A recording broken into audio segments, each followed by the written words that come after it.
जय श्री राधे कृष्णा। ओम कुकरेजा चैनल पर आपका हार्दिक स्वागत है। हरि अनंत हरि कथा अनंता में आज सुनिए कार्तिक मास महात्म्य कथा का 20वां अध्याय। मां शारदा की प्रेरणा स्वयं सहाय। कार्तिक महात्म का लिखूं।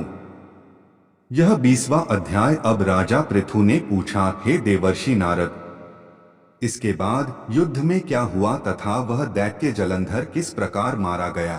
कृपया मुझे वह कथा सुनाइए।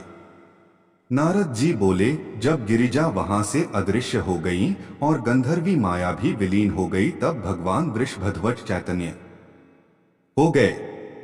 उन्होंने लौकिकता व्यक्त करते हुए बड़ा क्रोध किया और विस्मित मना जलंधर से युद्ध करने लगे।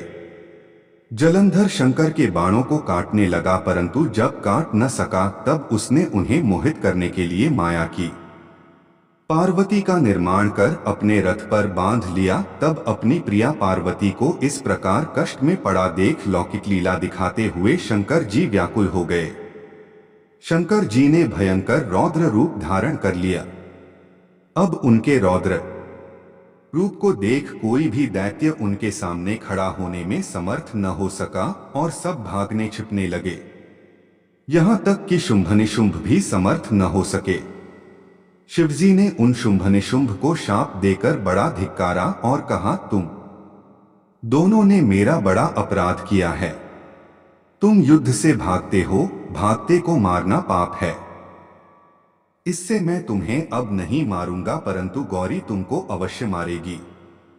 शिवजी के सा कहने पर सागर पुत्र जलंधर क्रोध से अग्नि के समान प्रज्वलित हो उठा। उसने शिवजी पर घोर बाण बरसाकर धरती पर अंधकार कर दिया। तब उस दैत्य की सी चेष्टा देखकर शंकर जी बड़े क्रोधित हुए तथा उन्होंने अपने चरणांगुष्ठ से बनाए हुए सुदर्शन चक्र को डोट चलाकर उसका सिर काट लिया। एक प्रचंड शब्द के साथ उसका सिर पृथ्वी पर गिर पड़ा और अंजन पर्वत के समान उसके शरीर के दो खंड हो गए। उसके रुधिर से संग्राम भूमि व्याप्त हो गई।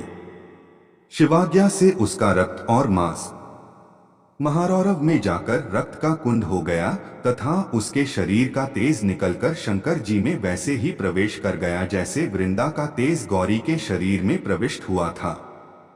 जलंधर को मरा देख देवता और सब गंधर्व प्रसन्न हो गए। मां शारदा की प्रेरणा स्वयं सहाय।